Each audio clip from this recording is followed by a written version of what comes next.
Meanwhile, we have other players unhappy with their contracts and asking to be traded.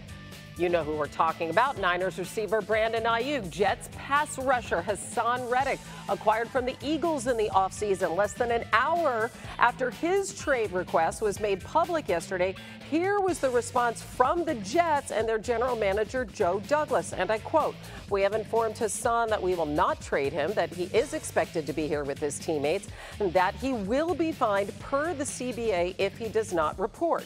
Since the trade discussions back in March, we have been clear, direct, and consistent with our position. Our focus will remain on the guys we have here as we prepare for the regular season," in a close quote. So we are back with Jeff Darlington. He's our man with the answers today, although I'm not sure there are any here. You know, Jeff, it's actually unclear exactly what the expectations were when Reddick came to the Jets to replace Bryce Huff. And now we're at this impasse. Where does this appear to be heading? Well, Hannah, the expectations from the Jets were at the very least Haason Reddick would show up in some capacity, that this wouldn't simply be a holdout from day one. He spoke highly of the organization on the outset and kind of made clear that he felt like they were going to get to the place they needed to go. And then he didn't show up to minicamp, nor has he shown up to training camp, and the fines are starting to accrue. Now, the Jets gave up a third-round pick to get Reddick because they needed pass rush help. But now that he has made clear he wants to be traded, and Joe Douglas has publicly said that he's not trading him, it certainly feels like Reddick has lost the leverage, except for the fact that the Jets still need pass rush help. Could they still lend some kind of contract offer to make Reddick happy, perhaps even just in the near time by guaranteeing his salary?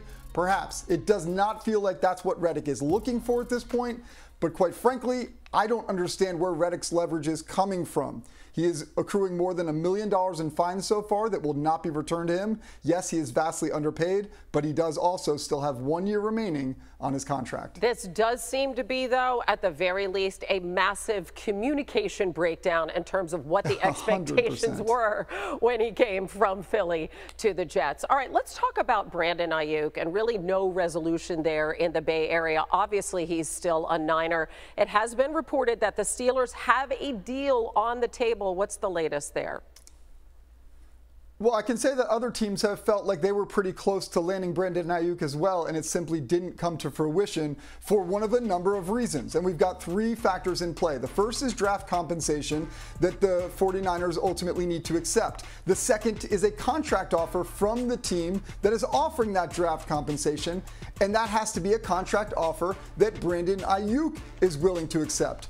Those 3 things, those factors, draft compensation, a contract on the table, and Aiyuk accepting it, are the factors in play. With the Steelers, for instance, it has felt for a few days now like that, the whispers around the NFL anyway, are that that is Aiyuk's destination. So seemingly he'd say yes, the contract offer is on the table. The 49ers, meanwhile, have not accepted it. So we're still not there yet. We still have not crossed the finish line. And here's the other thing in San Francisco. We have left tackle Trent Williams. He hasn't reported to training camp at all. He's unhappy with his contract. I know the Aiyuk story has eclipsed that, but that's a big deal right there, your left tackle. Jeff. It's a wildly big deal. I think it'll be easier to get done once this Aiyuk situation unfolds. But absolutely, we should also be paying attention to that one. And Brock Purdy and on and on and on. All right, Jeff, we are far from done with you. Busy man today. Thanks. Back with you in a bit. BC.